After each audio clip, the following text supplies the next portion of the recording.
مهر دی او ولسونه چې کوم دی په اضطراب کې دي یېر او خوب کې دي چونکې ما دلته د ډېرو مقررینو وینا واورېدله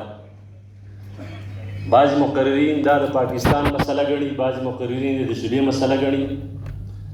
خو حقیقت دا دی چې بدامني صرف او صرف د پښتونخوا او د بلوچستان مسله ده که دا چېرته د پاکستان مسله وې نو 12 لسیزې تېرې شولې دې ریاست به چې کوم دی دې ته د پای ټکي ایښودې وې موږ یو خبره کوو ډېره واضحه کوو په دې محفل کې یو ډېر ستر شخصیت او مشر ناست دی مولانا فضل الرحمن صاحب چې د دې ریاست د بدامنۍ نه روزګار جوړ کړی دی او د هغې سره زموږ سره د خبرې دپاره دلیل را سره دی که چېرته دیو د بدامنۍ نه روزګار نه یې جوړ کړی نو په 2 لسیزو کې چې کومه دی دا بدامني په قبایلي اضلاع کې او پښتونخوا کې ولې ختمه نه شوله دویمه خبره څنګه چې دلته ذکر وشولو د بدامنۍ خاتمه دا په اپریشن باندې نه کېږي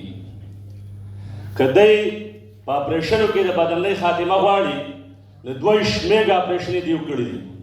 او په زرګاو باندې چې کوم دی وړې اپریشن یې کړي دي خو بدامني ختمه نه شوله پکار دا ده چې ریاست کومې پالیسۍ جوړې کړي دي څه ده چې موږ ډیپ سټیټ پالیسۍ وو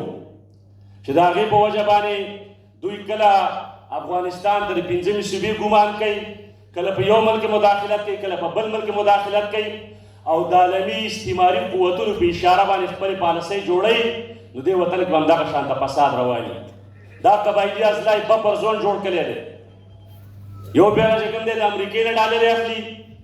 بله بیره د بل ملک نه اخلي او اینه چې کوم دی زما د قبایلي اضلاع د عوامو تویېږي دا چې اوس کومه جګړه روانه ده یو طرف ته چاینیز او رشین لګې دي چې سیپیک ایکسټینډ کړی شي موږ هم ورته خوشحاله شو چې زموږ اقتصاد ښه شي بل طرف ته امریکن او یورپین لګیا دي چې دغه کاونټر کړی شي نو هر عالمي استعمار دلته خپلې پراکسي جوړې کړي دي پاکستان خپله داخله او خارجه پالیسي دا آزاده نه جوړوي او داخله او خارجه پالیسي د پارلمان منډیټ دی تر څو پورې چې دا پارلمان ته سپارل شوي نه وي تر هغې پورې په دې خاوره کې عمل نشي راتللی زه خپله خبره مختصر کوم مشران ناست دي هغې به خپله خبره کوي چې چېرته هم